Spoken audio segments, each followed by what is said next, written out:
Hello to everybody, and this is Aiga, Udre from Latvian Psychodrama Institute, Moreno Institute, and well, this is the video for the professional association for psychodrama and sociometry in Latvia, and we are making these talks with psychodramatists in Latvia and all around the world. And today we have somebody not from Latvia, but from Norway, from Oslo, and it's star Eduardo Verdu. Yeah. A fallen star. No. Well, you're a psychodramatist, and yeah, I'm in an interviewer role today, and Eduardo, you will be in this star role that will tell us. Okay. Okay, so yeah, introduce yourself, Eduardo.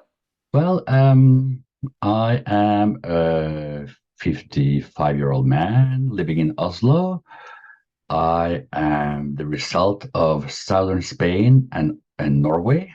So this is what it looks like. Southern and Northern European. Cost me thousands of euros in therapy. I don't know if it can help, but this is me. Yeah, and I am the president of the Norwegian Moreno House, and have been having Europe as my state of work until the pandemic came, and also now with the war going on, it has reduced a lot. Thank God, I would say, because it was kind of crazy at points. I had like 100 flights a year, and it was a little too much. At the most, I had that, and it was crazy. I didn't even know what city I woke up in sometimes, and so. Yeah, I am a man that really, well, whether they believe it or not, I'm quite shy. Hard for people to believe, since I'm extremely extrovert. I explode all the scales in any test I take about extrovert and introvert, but still I'm quite shy sometimes. And but I do love to meet people, though I unfortunately can get easily bored sometimes if it's like how to say without sounding so arrogant, because that is a pitfall I have. If it's like talking nonsense. I mean, I can chit chat, I can small talk, but talk without meaning, without any, yeah, then I get easily bored. And yeah, I think that's basically me. I mean, I like to question things. I like to explore things a lot. I like to reflect and question, and which also brings me a lot of joy, but also a lot of challenges and trouble sometimes. I think that's me, yeah, more or less. Okay, thank you. I hope this won't be a boring interview for you. You're never boring, Aiga. Don't worry. Thank you. I will try. Well, because it can get boring sometimes, but psychodrama is very deep, right? So Yeah, well, if it becomes boring, it's not your fault. I guess it's our fault. So, because it cannot be boring just because of you, and okay. So let's not make it the boring. viewers will decide if this is boring or not. I mean, we can still think it's wonderful. Thank you. So, and how long have you been a psychodramatist? 1990, 31 years. Okay, that's a lot. Started in 1992. Yeah. In 1992. Okay. Mhm. And how did it started? What was your first encounter with psychodrama?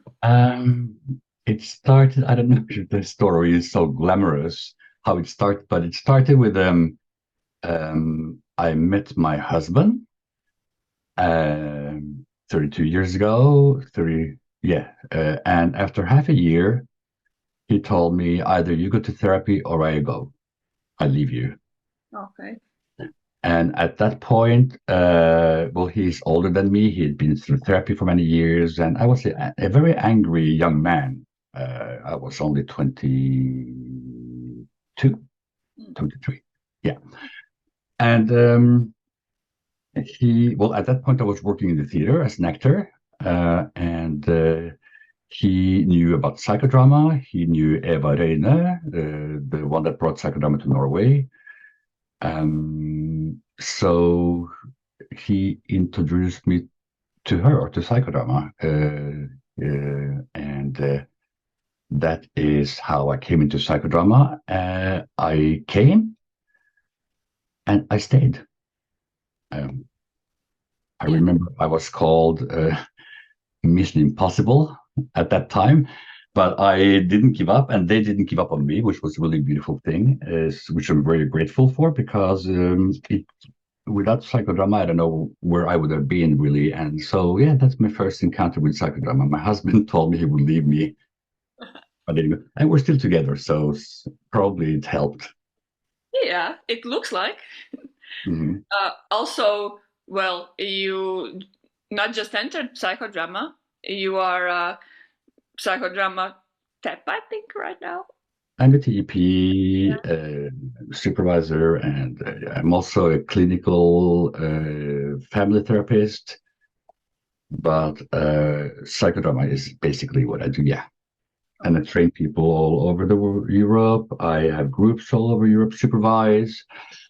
I work a lot in all kind of, not only in therapy, also in business. That's where I get the money, and then I can do whatever I want, which I really love. Which is psychodrama and the therapeutic work. Mm. Okay, so why did you stay in psychodrama?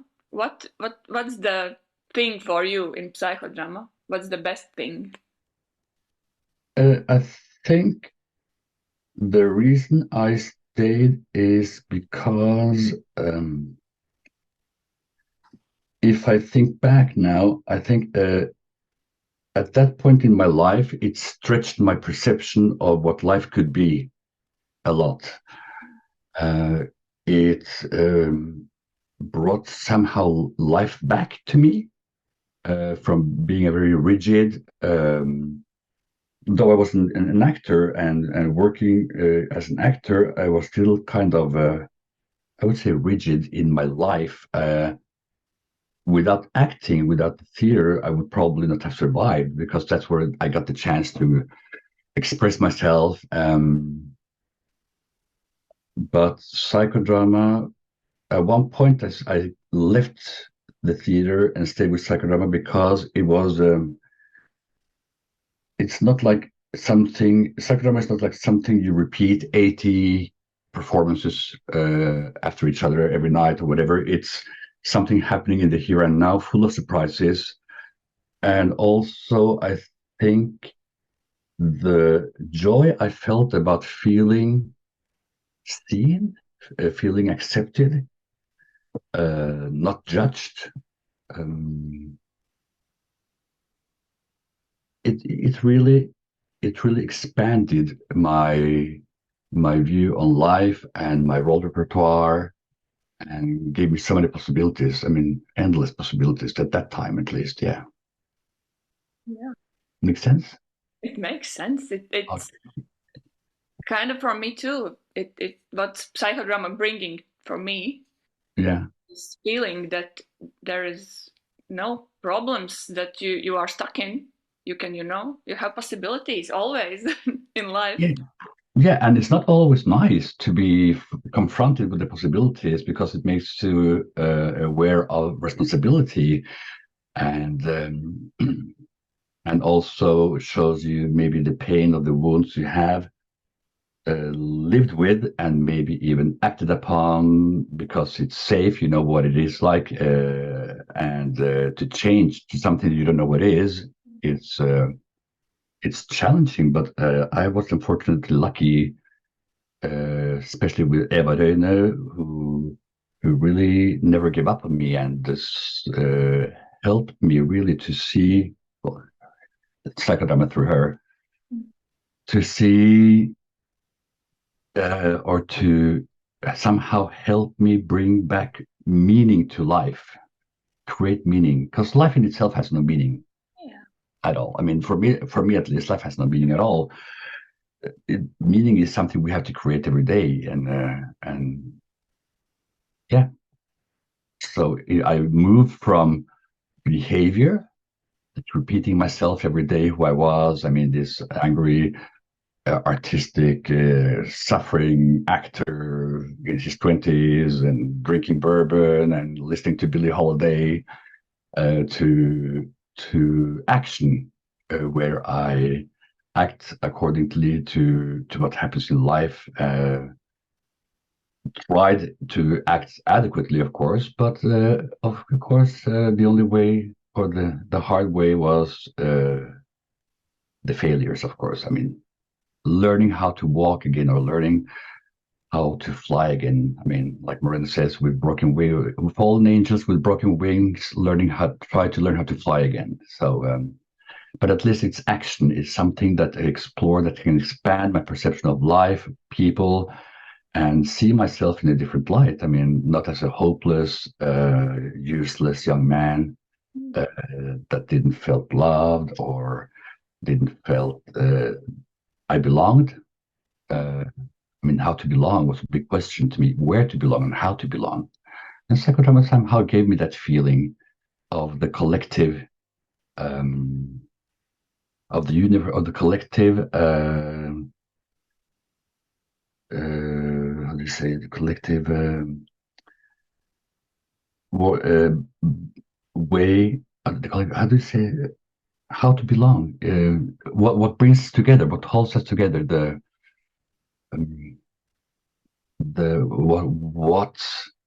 understanding of how we need each other in order to survive. Yeah. For humanity to survive. Understanding that I can only exist through others, that I can only see myself or understand myself totally through others, and I can only so I belong to the pool of humanity. I belong to the group of humanity. Well, and whatever else that exists, which no, maybe I hope that gave some sense. Yeah, it's totally is giving a sense. And what is, yeah, you can said some, but what is the dislikes of psychodrama? What is the difficult part in psychodrama? How do you think? Well, this is a really good question, and I mean, psychodrama in itself is really easy. You learn the techniques, and it's like playing the piano, the scale, which becomes quite boring. It doesn't really, I mean, bring something. So,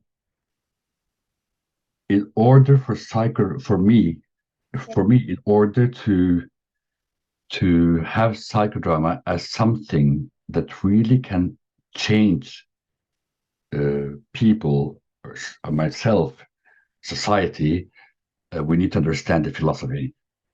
We need to understand our roots. We need to understand the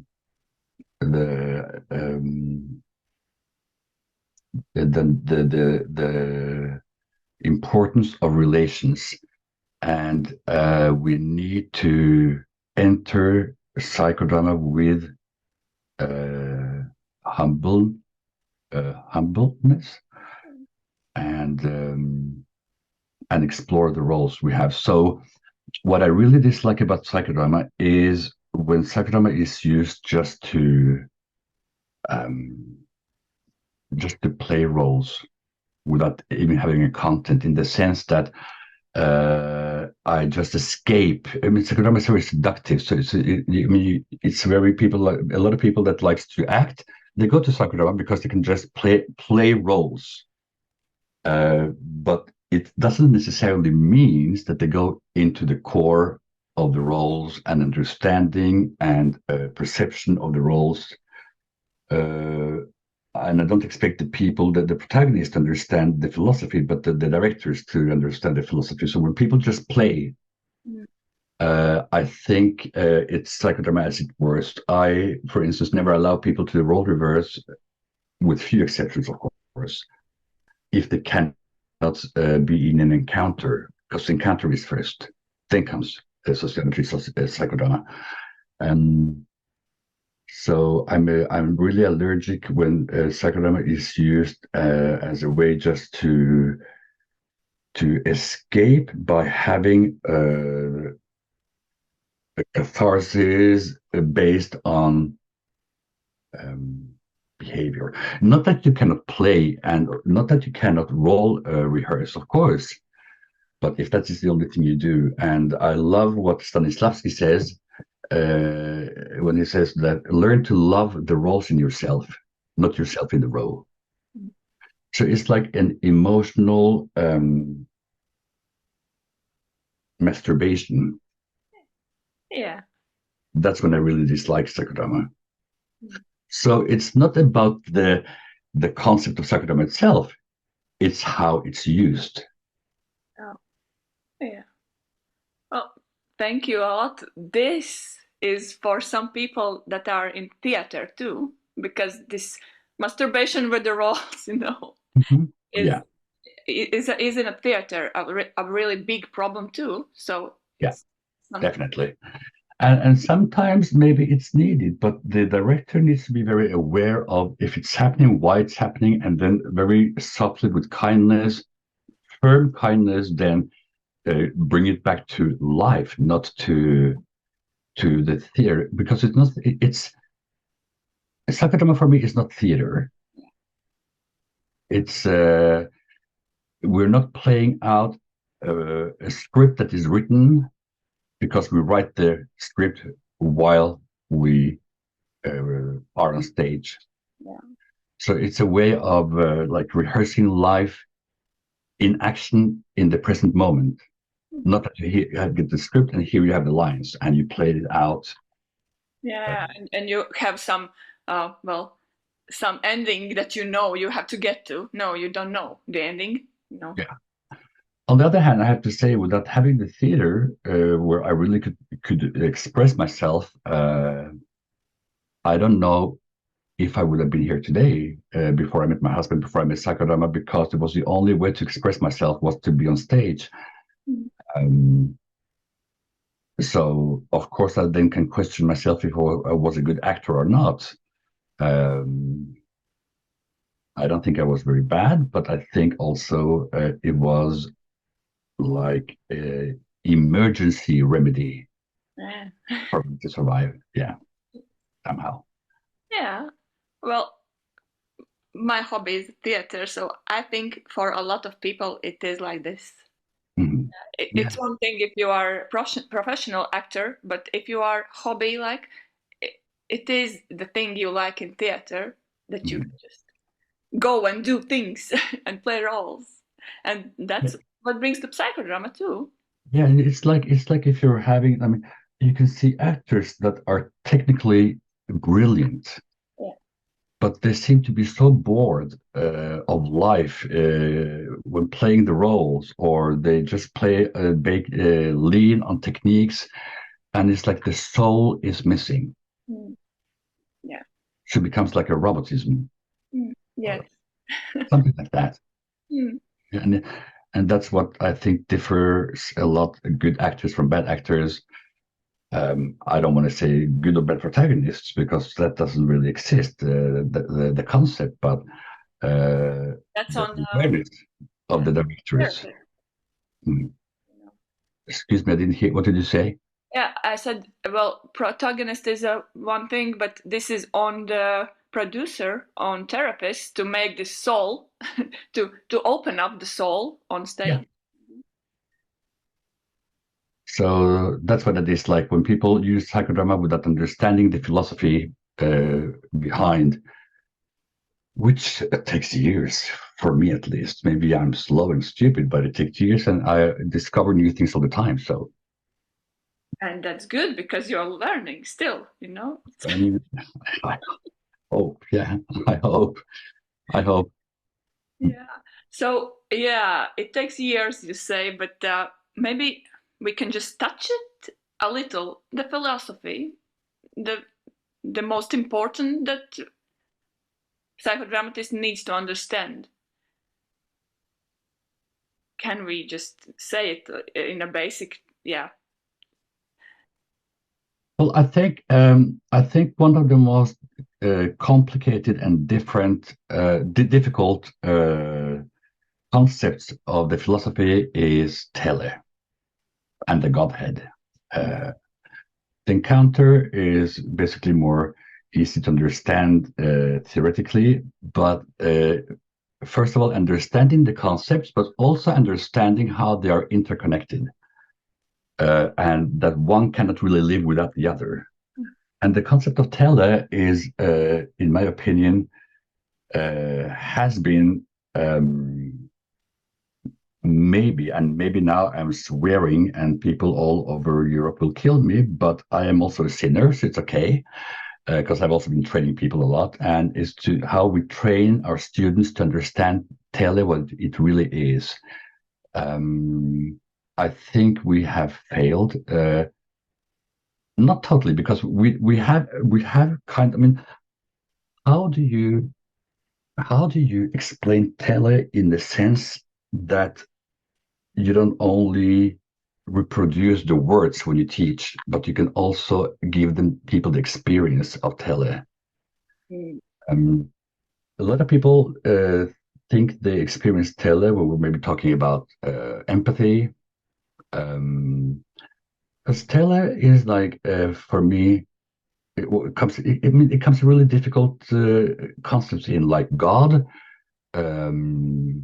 and the Moreno concept of God as creativity, but also spirituality comes in a lot.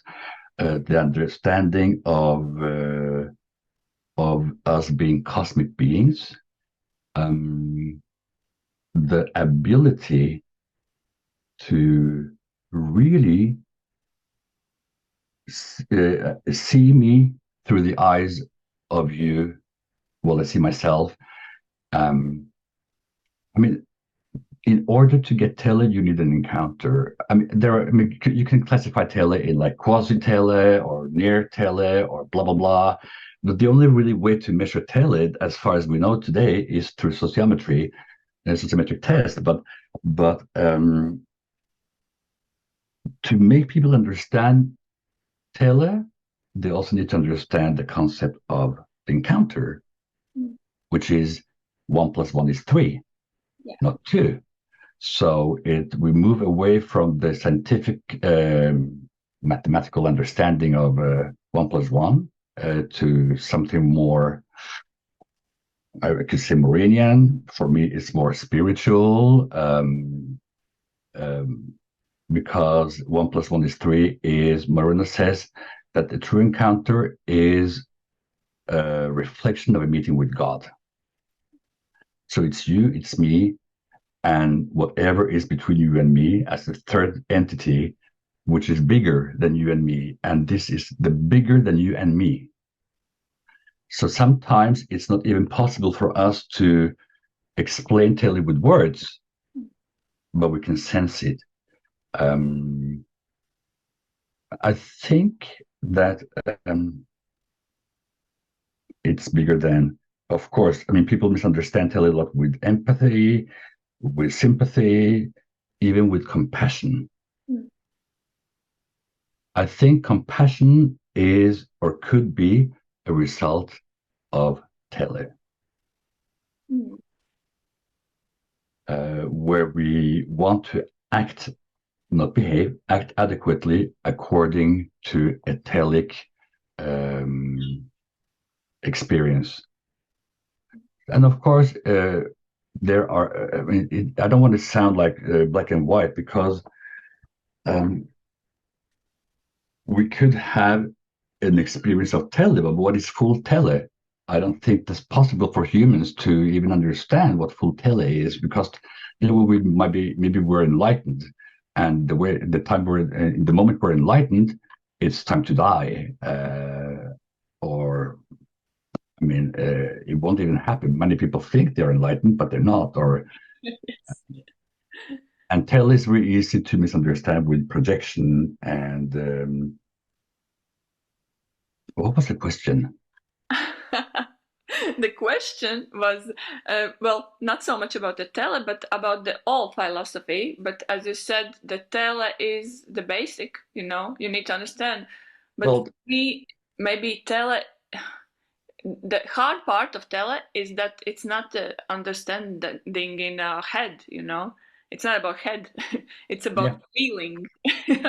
I think in order to understand tele, you have to look to you have to understand the interconnectedness it has to the encounter and to the Godhead. Yeah. A lot of people think that uh, Moreno talked about us being gods. We're not gods at all. Yeah, we're not.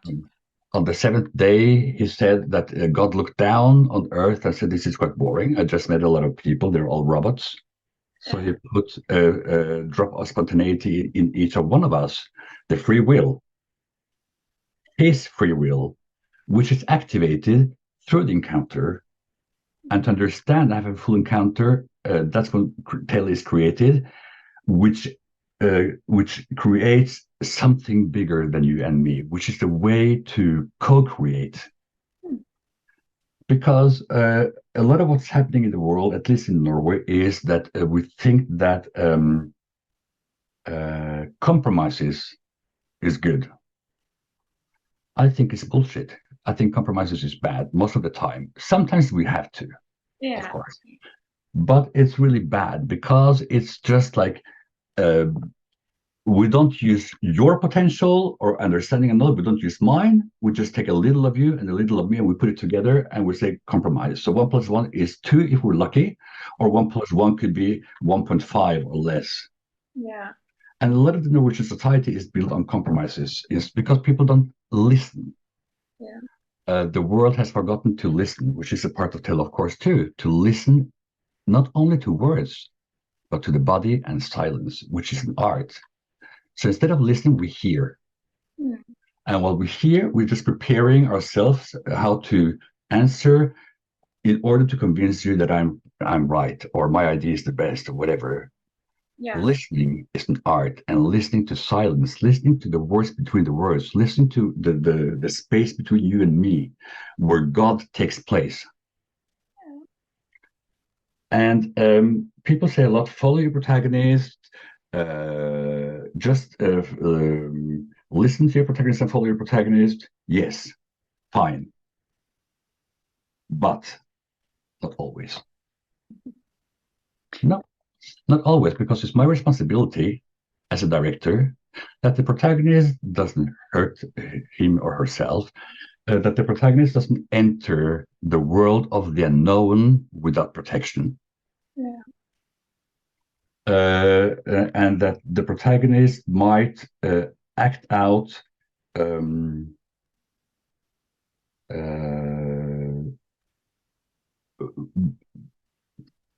bad in the sense, act of bad in the sense of hurting himself and others around. I don't allow protagonists to do whatever they want on stage. No way. Yeah.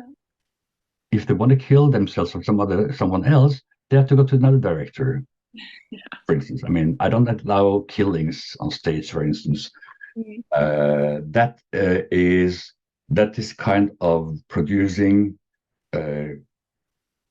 constipated tele or negative tele or disrupt pathological tele. It's not tele anymore. Mhm. I can allow people to kill or bury parts Yeah. of a person, or so I think the pitfall, because when you say the importance of philosophy, the importance of philosophy brings me the knowledge on how to use the techniques in an adequate, respectful, and profoundly constructive way. Mm. Yeah. And it is not always constructive to let the protagonist do whatever she or he wants and just follow Mm. and just stay there, follow, and say role reverse or whatever once in a while. Yeah. That is could be extremely damaging and dangerous, I think. Yeah, Yeah. And well, instead, you can just question the choices of protagonists. absolutely.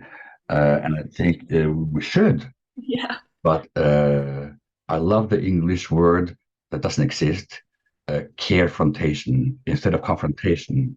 So carefrontation. So in a loving way, it could still be. I mean, you hold and you push and you question. You just don't just confront and let them fall down and Yeah. yell at them or whatever, or because uh, confrontation very often brings in judgment. Mm.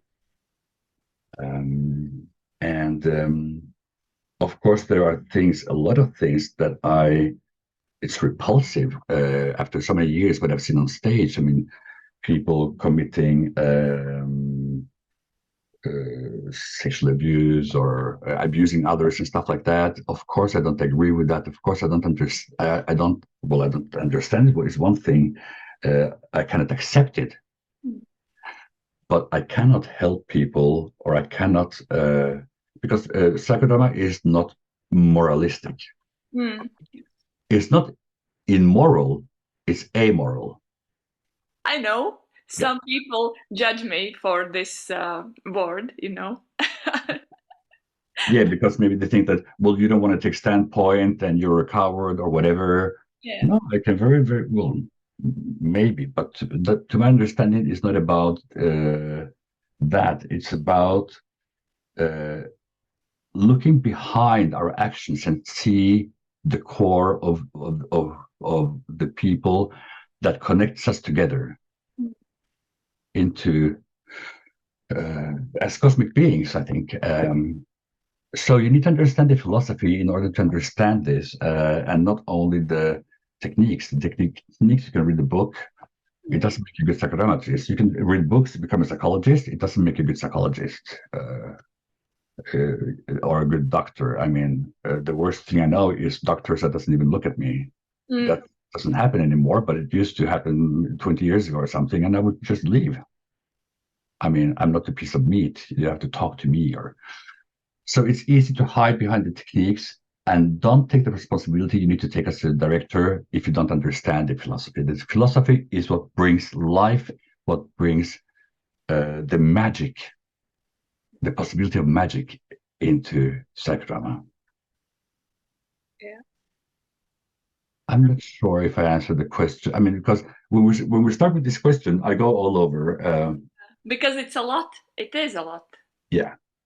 But the most important is like to understand the triadic system of Moreno, which is Taylor, Encounter, and Godhead, to understand those three and how they are interconnected and dependent on each other. You cannot separate them from each other. Yeah. And one of the biggest challenges for us as trainers is to train our students how to understand tele on a theoretical level, but also how to explore it themselves, how to recognize it, and how eventually, when they study further on, how to train other people in understanding tele. Mm. Because tele is also what can connect us, everybody together, into what can save humanity, to use big words, in the future, I think. Yeah. So about the future, what do you see, how psychodrama had changed, or what is with the psychodrama in 20 years, after 20 years? So it's 2043. Yeah, what's with the psychodrama? Okay, because first I thought you were asking me what have changed the last 20 years, and I think a lot has changed. This is a good question too. Yeah, because if we start 20, 30, 40 years ago, at least in some countries, well, 40 years ago, I wasn't teaching in other countries, but 25 years ago, I think I started to train other people in other countries and also in Norway. Yeah. And I saw that we have moved away a lot from how psychodrama used to be done those days, because people were like, if it wasn't like 4 killings and a lot of blood and yelling and screaming and drama, it wasn't really a psychodrama. I mean, like a revolver drama, you know.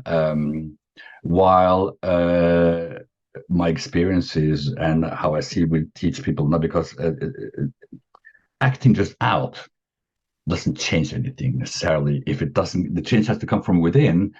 And some of the most beautiful, powerful, magical, extraordinary dramas I've witnessed has been very silent or very subtle. It's like it's so silent that you can hear silence talk and experience the changes happening with the protagonist, director, the group members.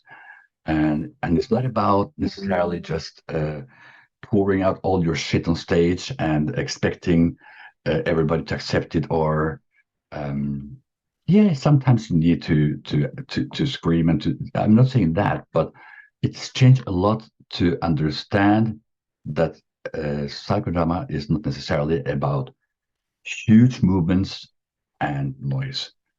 The theater is just not about a lot of action with no direction adequacy. I mean, so, and how will it look in 20 years from now? I think we're standing at the crossroad now, a challenge. In good and bad, because a lot of countries now are questioning the length of the trainings. And what I see is that many countries want to shorten down the trainings.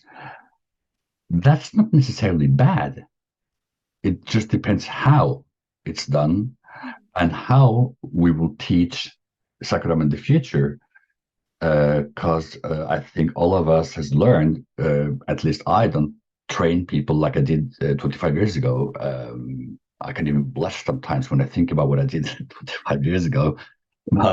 But so we learned, and the crossroad is: will we train psychodrama to, for instance, in some countries, if you are professionals like a psychiatrist, doctor, or a psychologist, you don't really. People want short trainings to learn the techniques. Having psychological knowledge is good, but it's not enough to be a good psychodramatist. Again, you need to experience it. You need to understand the philosophy and the depths and how it opens the doors to the worlds of the known and the unknown, where everything lies, where every question that has never been asked and has been asked lies, and also the answers. And that's a huge responsibility. So we have those. Either will we teach techniques and methodology, or we will also dare to talk about philosophy, dare to talk about God. And God for me is not the Christian God, or is a Muslim God, or whatever. God is the result of the encounter, the co-creation, when you and I have an encounter, something bigger than us, where we all belong. The sum of all of us, being pure, not so fucked up as we are in this world, would probably be what I will call God. I don't know that just came to me right now. So we have. So what are we going to do? And that will change psychodrama a lot. Because even people say you have to be careful when you use psychodrama in business. I use psychodrama a lot in business, working with stockbrokers or finance people or whatever, executives. And of course, you don't bring in the therapeutic aspect there, even though everything could have a therapeutic effect without being therapy itself, as a result of coming together. So, but even there, it's even more important to understand the philosophy of psychodrama, because we also then need to know how to guide ourselves and the groups working in business in a very different way than we do when we're doing therapy. So my hopes, I mean, Moreno said that psychodrama was for the 21st century. So now we're 23 years into the 21st century. I see in many countries, psychodrama is flourishing. In a lot of countries, it's almost dead or dying or surviving, trying to survive. The whys, I will not come into that now, but I have a lot of thoughts about it, and it will change. I mean, it changes all the time. But I think in all that psychodrama will spread much more. And I hope and pray that it will be in a very profound way connected to the philosophy of Moreno, because otherwise it's just like a game somehow. Yeah. Where you could be lucky and get good results, or you could be like having nothing or even harm people. Yeah. Yeah. And also, this is, with the philosophy, psychodramatists, I feel, are those people that are bringing this the Godhead in population, for other people, and showing this that we actually can. We just need to connect, need to have this very good feeling to one another, and need to have tele, so we can just be and be better than we were, than the world were, because the world is changing right now too. It's a lot, Absolutely. And you're putting your finger on something that is maybe the most difficult in psychodrama or in the world or in life in general: simplicity. Yeah. Simplicity is an art. I mean, it's just connect. But how, when we are taught from the day we come to Earth that we're so special, we're the only one in this Earth that can do this and think about yourself. And I mean, we live in a very egoistic, individual focused society. We need to come back to the group to understand the group. So simplicity is really an art. If we manage that to teach people how to connect, to role reverse, I think we have achieved a lot. Yeah. Yeah, because when you're starting a group, it's always like, everyone is there, and well, me like a producer too, and everybody is thinking about themselves. What am I doing? How do I look? How do I look here? Yeah, do I have a smart face now, or do I look like a bitch or bored or stupid or? Yeah, and what will they think about me? And also, in meantime, nobody is thinking about nobody. It's just thinking about themselves. And how to make this group and this feeling that you can be just a fool or looking whatever, we are just people, everybody, or something. Yeah, I think a lot of the judgment, a lot of the way we're thinking, our fears of how we're looked upon, is very much connected to the roles and expectancies of the roles. And if we manage in psychodrama groups to really connect to each other, create a sense of belonging, acceptance, love, which doesn't mean just accept everything in life. I mean, but it's about building trust, and in order to build trust, I need to know more about you. I don't need to agree about politics, religion, sexual orientation, anything, but then at least I know who you are, which makes me more calm, and most of all, don't project. Yeah. And some of the things which really astonishes me, and I teach a lot of people, basically, both in therapy but also in business. In business, it's even more fun because business is about money, and the amount of money that is lost in companies because of misunderstanding in communication is huge. In Germany, a few years ago, it was about 102 billion euros that they thought was lost because people misunderstood each other. That's half of a state budget in Norway. And the easiest thing is to ask, what did you understand? Or how do you understand? Or instead of just thinking that everybody understands what I'm saying, because about 40% of what I say goes into your head and the rest is just like the variations. Yeah. And so simplicity. Yes, it is. But then again, the question, putting questions or asking questions, it creates the fear of being stupid. Yes. And we need to accept that we are stupid sometimes. Yeah, we're not God. We are No, not, you know. no. Um, and there's a lot to learn in stupidity. Mm-hmm. But stupidity that is not taking responsibility for, it's very dangerous, I think. It's like ignorance or. Yeah. So, I mean, this is, I mean, maybe a little shallow, but I think really that fear created by the expectancy life puts on us, society puts on us, is really what destroys our challenges, um, our ability for simplicity. Because I mean, it's really easy. Sometimes people hire me to do jobs that I think is just like, and then I become arrogant. They say, but how fucking stupid can you get? Excuse my French.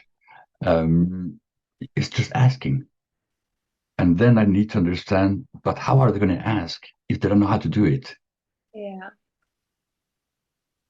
So, yeah. Mm. And I think, I mean, for me at least, psychodrama brought me the understanding of of that I'm still not that I'm not worthless because I don't know, because I don't have all the answers, because I don't know how to do things, because shame Mm. and guilt and shame is like I'm wrong, guilt is I do wrong, and so many of us walks around this earth feeling I am wrong and acting out in life through being wrong or putting on roles that hides, but the core is still I'm wrong. Yes. So, and we need to teach people to reveal themselves and feel the power of it. Yeah. Yeah. Yeah, yeah. It was good. Well, yeah, you need to accept that you can be wrong. It's nothing wrong with being wrong, you know. We Oh, fail. People fail. People are wrong. and then comes step number two. Is it wrong or is it perspectives? Yes, because what's right, you know. Yeah. Yeah. I mean, there are perspectives to everything. Mm. Um, one of the books that I had made the most impact on me long before I understood why, Mm. because I was too immature when I read the book, is called It's a Pity She's a Whore Mhm. by, who wrote that book? By British guy, John Ford. John Ford around 1630 something.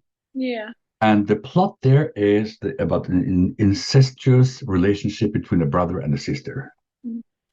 The shocking thing, especially in 1600, but also today, is that the writer doesn't condemn the act, Mm. doesn't say it's right or it's wrong. It's just like a power that exists and that takes place.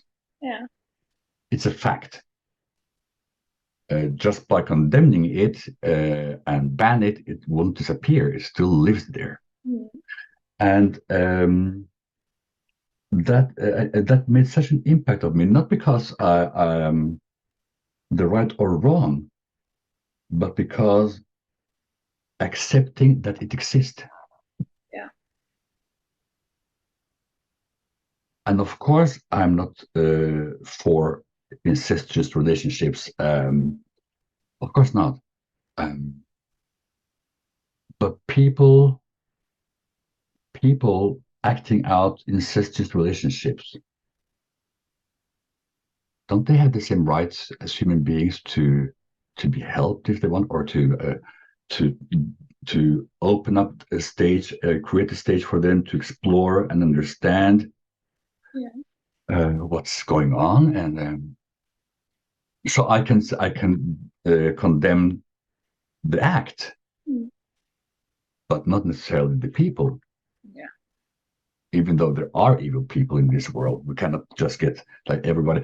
Well, I think everybody is born good, or even though I've seen babies from hell before, but that's another thing. So, but I think it's and that's it made such an impact on me. Written in 1630 something, and it's just it happens. It's here.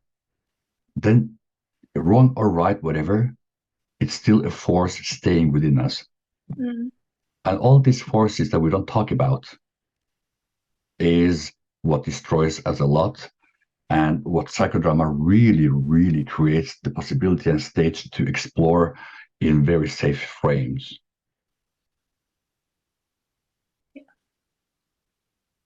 But yeah. Wow. How did we end up here? What were we talking about? Yes, but this is the best thing, that we are just going somewhere, but this is important, you know.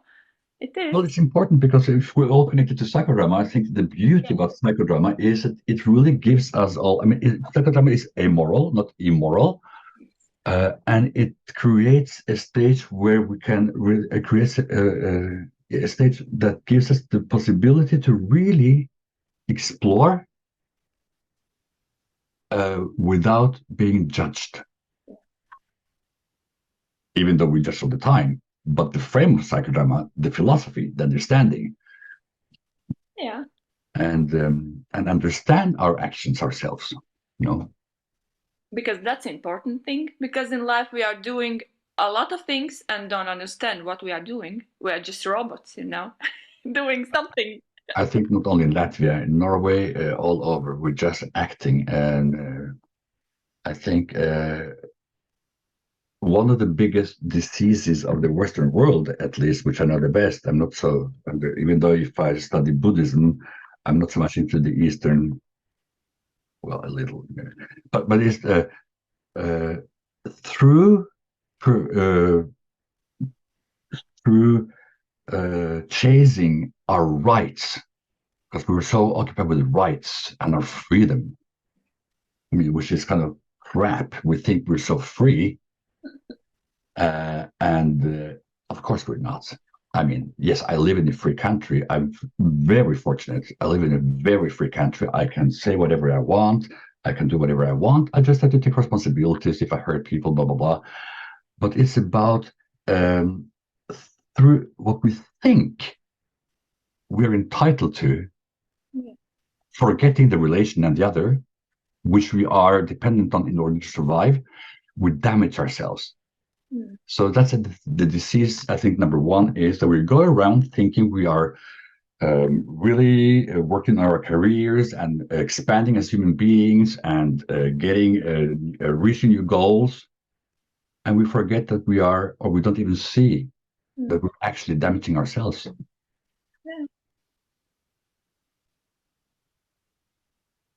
Through restricting ourselves from our true nature, from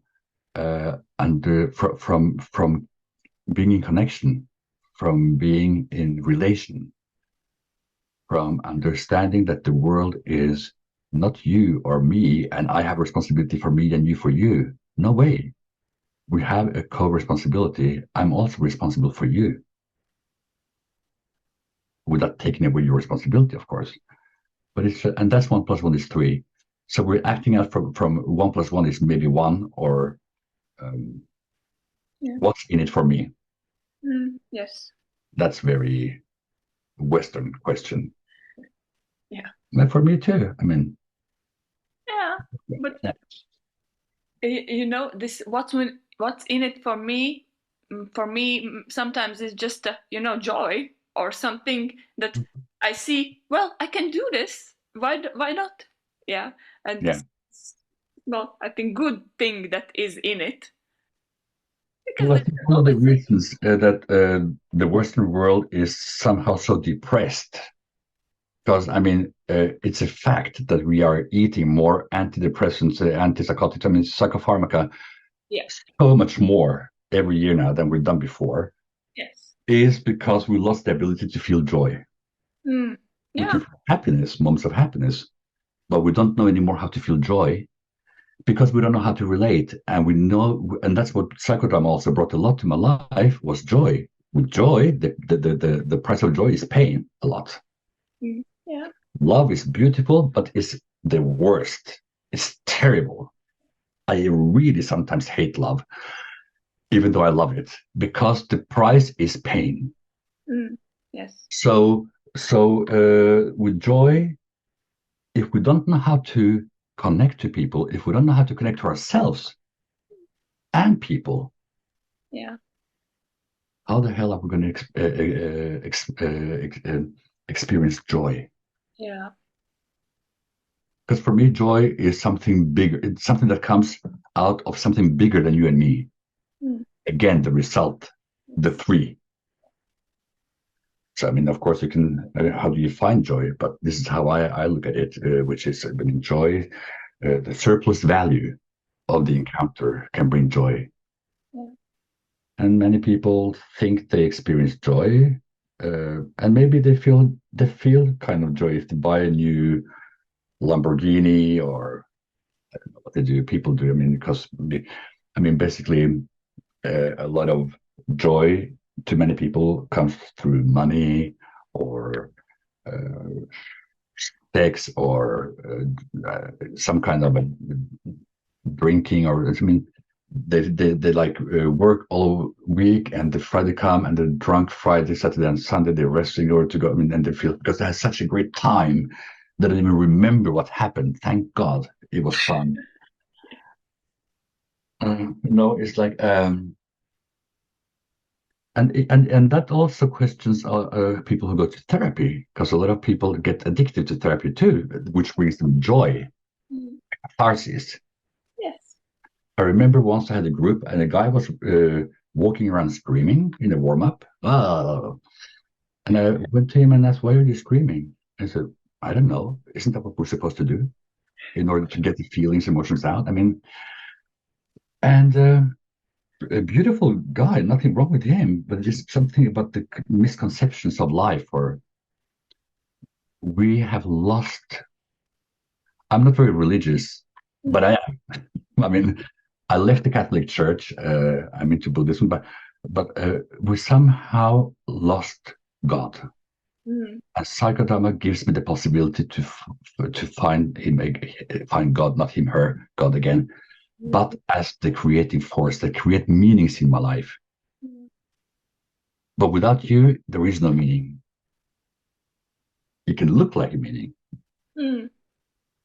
but it's also like if I shoot up some heroin in my arm, it can give me the peace or whatever I'm looking for, the joy for, I don't know how long it lasts, but the price afterwards is quite strong. yeah. And you want to feel this the same again. You're not feeling it, at some point. Yeah, and I think to connect people is the beauty of psychodrama. I don't know in Latvia, but at least here in many countries and in Norway, like I think 40% of young people between 18 and 35 lives alone. Yeah. Well, a lot of people in Latvia too, young people. And so many people die alone. I think in Latvia it could be the bigger number, because yeah. Yeah, because and it's like because I had the right to have my own apartment. Well, that's good. Yeah. Uh, but why aren't you in a relationship? Well, maybe if you don't want it, it's fine. But a lot of people, most people want to. just don't know how to do it anymore, and the pain of failure is too big. Yeah. So there's a lot of loneliness, which I think also psychodrama is a brilliant antidote against. Yeah. And the simplicity of life, of being humans, has somehow got twisted or perverted into a different direction. Mm. Because and that is when tele gets interrupted, pathological tele, when the devil comes in, diabolic forces. The devil, as we know, is the most beautiful, most seductive of all of them, and it's full of them. I mean, it's like, come to me, I will show you how to be happy, I will show you how to succeed, I will show you how to earn a lot of money, and just blah blah blah, and travel, and you know, and those are diabolic forces sometimes, because it doesn't include the encounter, it doesn't include you, which gives a possibility for the third God, the surplus value. But of course, it can give me a lot of joy. I mean, of course, I prefer to be rich and depressed than poor and depressed. Yeah. And you know, it's people's rights to die alone. The question is, do you want to? No, because I know there could be some people that want to. And, Absolutely. and Yes, it's not black or white, but we need to question yeah, uh, the illness of loneliness that we experience so much in the Western world, probably a lot in Eastern world, parts of the world too now. And at least when I see my patients and when I do groups, what really touches me the most, because of course this also has been my theme all my life, is the question of how to belong. And a lot of psychodramatists that I know have been asking themselves the same question for decades: how to belong, where do I belong? yeah, And somehow psychodrama offers you a place to belong. But psychodrama, in the back side of the coin of psychodrama, is the seductive psychodrama, which makes addiction. yeah. Yeah. Well, yeah. You know, everyone has this white side and the black side, Oh, shadow yeah. side. And then all the shadows in between. Yeah, yeah, yeah. But well, yeah, with psychodrama and the loneliness, I think it's just this one thing you have to do, and you have to make yourself step forward, you know, enter the room, because sometimes that's the biggest fear, to start moving. I don't know why. It's about me too, about a lot of people. You are just in this box of yourself, you know, Yeah, work, family maybe, and you cannot move forward or go somewhere else, change exactly. something. You need the group. You need the group in order to help to mobilize energy, because what you're saying now, Aiga, is like, um, I mean, we die so slowly that we think we're alive, Yes. Oh, exactly. by not by being in our own box and thinking we are relating to the world. Mm, yeah. Okay. On some other note, I Mm-hmm. have these questions that, well, very psychodramatic. You can answer just in one word or one small sentence. That's hard for a half Spanish Norwegian guy, but I will try. But you So, have to try. So, the first question: what age would you give yourself? Well, if you didn't know how old you are, what age do you have right now? right now, Yeah. uh, 41. But in general, I will say I have all ages, depending on who I'm meeting, where and when. Sometimes I'm a 3-year-old helpless child, and sometimes I feel very calm and present, and I Yeah. wouldn't say wise, but at least able to handle the situation. Okay. I'm 55, but I feel much younger. Okay, thank you. And if you could change one thing in the world, what would it be? In one word or sentence, not more. Teach people how to respect each other and understand the encounter so they can practice it. Okay, thank you. What have you really wanted to do but never did? I never followed my dream of becoming a pianist. I was very talented, and unfortunately, I didn't have the support that I needed to do so. It was too hard. And I also regret I didn't go to Broadway. I was a very talented tap dancer in LA, and they wanted to send me to Broadway. I was too young and too fucked up. I mean, I was 19 years old, and I would not have survived New York at 19 years old with that support that I didn't felt I had, except from the Italian mafia. But they were in LA, not in New York, the ones I knew. So yeah, Broadway and piano. Okay, thank you. What are you most grateful for in life?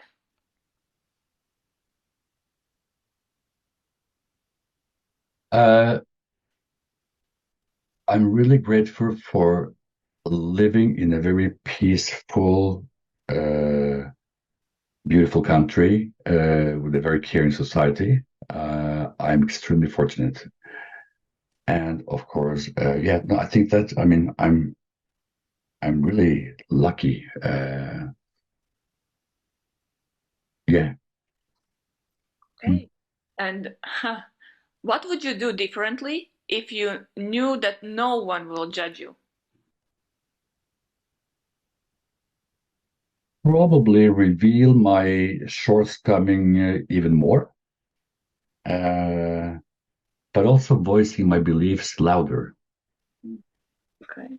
Yeah, thank you. Oh, what's your favorite movie? Call Me by Your Name. And And I have two. Call Me by Your Name. I like only one. Rocky Horror Show. oh, okay. It's like, There's a lot of dancing. And in 3 words, describe who you are.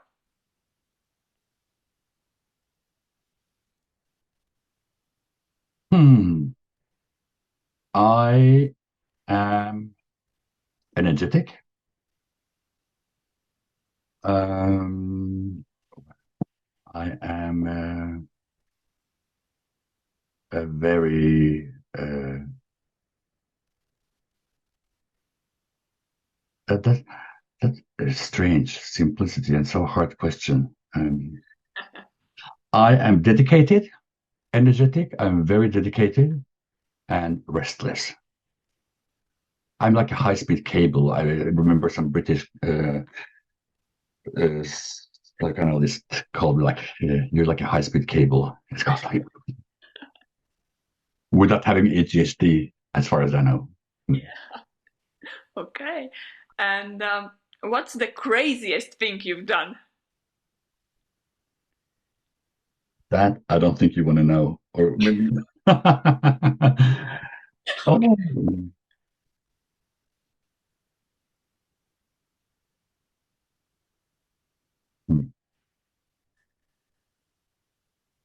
You cannot choose. Thing I've ever done.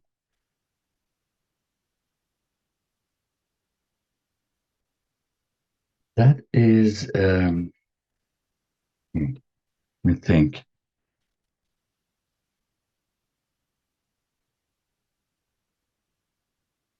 Hmm. Mhm.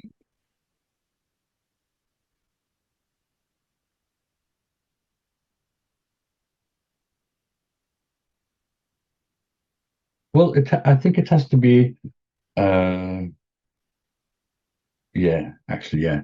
When I was 17 years old, I took a year off from high school. I got my professor in high school to apply for me to enter University of Po in southern France. I packed my bag. I took the train down to southern France. I didn't speak French at all, and I studied French. And there I met some Americans, and I stayed with the lesbian outside Las Vegas for some weeks, and drove without the driver's license Death Valley to San Jose. 17 years old, and she was by my side, of course.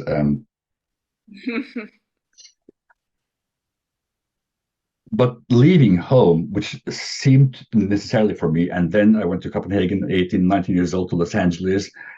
I think it's the craziest thing I ever done, because I was definitely not ready for I was too damaged and didn't have support enough. And the fact that I survived is amazing. Yeah. I think that, yeah. Thank you. But, well, you made the movement, big movement, I made the big movement, and as I said, if it was not for the Italian mafia that took me under the wings in LA, I wouldn't have survived. Okay. I mean, that sounds very dramatic, but they were nice people. Yeah, I think you can write a book about it. Well, they even made a false driver's license, because I was only 19 years old, and in California you need to be 21 years old to buy alcohol. So I got a new driver's license. That was nice, but Okay. Okay, so the last question. What 3 wishes would you ask to the genie if you had a lamp right now and there's a genie appears? Well, definitely I would ask for peace, of course. I would ask the genie to teach people respect and compassion. So that was a second thing, or it's 2 and 3. 2 and 3. Respect. Peace, respect, compassion. Okay. Thank you. And as we know in psychodrama, it happens here and now. So I hope Genie heard, took everything, and just moved. And it's happening. Happening. And it is happening a lot. Yeah. Okay. Is there something else you want to say? Well, for the Psychodrama Association in Latvia and all associations in psychodramatists in Latvia or in the world, some message.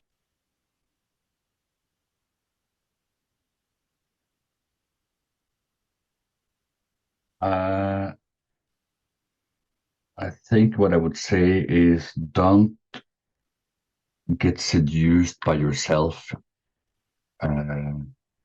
in your roles, like I was referring to Stanislavski.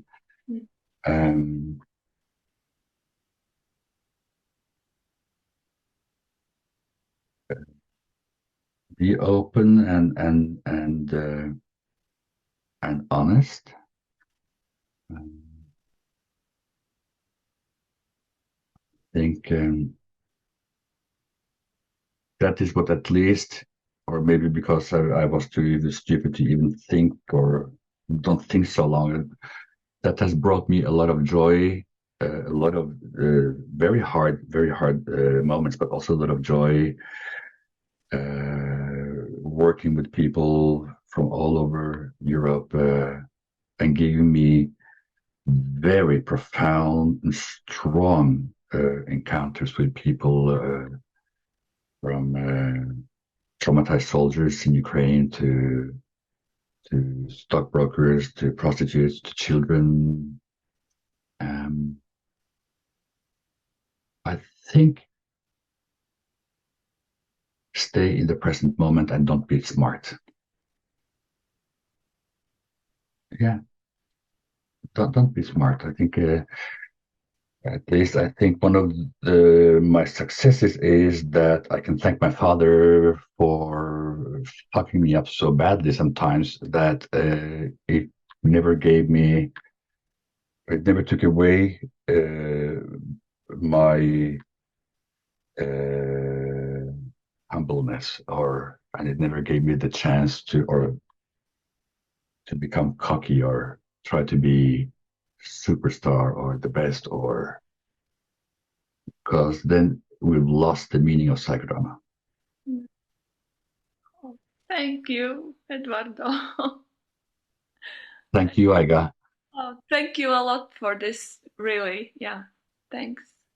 Well, I hope it wasn't a waste of time. I hope it made some sense, and it will be useful for whoever. Yeah, thank you. Wait.